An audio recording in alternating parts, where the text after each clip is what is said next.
మీకు తెలుసా గణేష్ చవితి ఫెస్టివల్ మాత్రమే కాదు, అదొక ఫ్రీడమ్ మూమెంట్ అని. ఎస్, హలో నమస్తే, నేను మీ నరేనేత from the forgotten mic. 1890s British వాళ్ళు ఇండియాలో మాస్ గ్యాదరింగ్స్ కానీ పబ్లిక్ మీటింగ్స్ కానీ అస్సలు యూనిట్ కూడా ఉండనివ్వకపోతుండే. ఇవన్నీ చూసిన లోక్మాన్య బాల్ గంగాధర్ తిలక్ 1893లో ఒక మ్యాసివ్ మూమెంట్ తీసుకొని వచ్చారు. ఆ మూమెంట్ పేరే గణపతి బప్ప మోరియా. అప్పటి వరకు గణేష్ పండుగ ఒక ఇంటి ఫెస్టివల్ లెక్క ఉండే, కానీ దానిని బిగ్గెస్ట్ పబ్లిక్ ఫెస్టివల్ చేసిండు. క్యాస్ట్ బేస్డ్గా విడిపోయిన మన ఇండియన్స్ అందరినీ దేవుడు అందరి వాడు అని గణేష్ ఫెస్టివల్తో కలిపారు.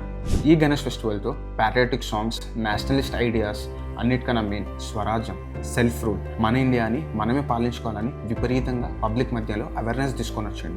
1, 2, 5 రోజుల్లో జరుపుకునే ఈ పండుగను 11 రోజుల మహా పండుగ చేశాడు. ఇంకేంది, హీ గాట్ సక్సీడెడ్. ఫెస్టివల్ ఒక ఫ్రీడమ్ మూమెంట్ అయింది. ఆ మూమెంట్ ఇండియా మొత్తంలో యూనిటీ తెచ్చింది. And rest is history.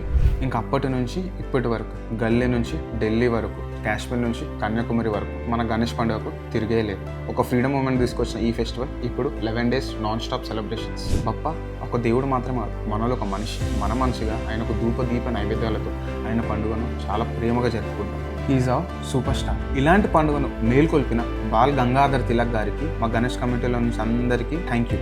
మీకు, మీ కుటుంబ సభ్యులందరికీ మరియు మా యూత్ కమిటీ సభ్యులందరికీ గణేష్ చవితి శుభాకాంక్షలు.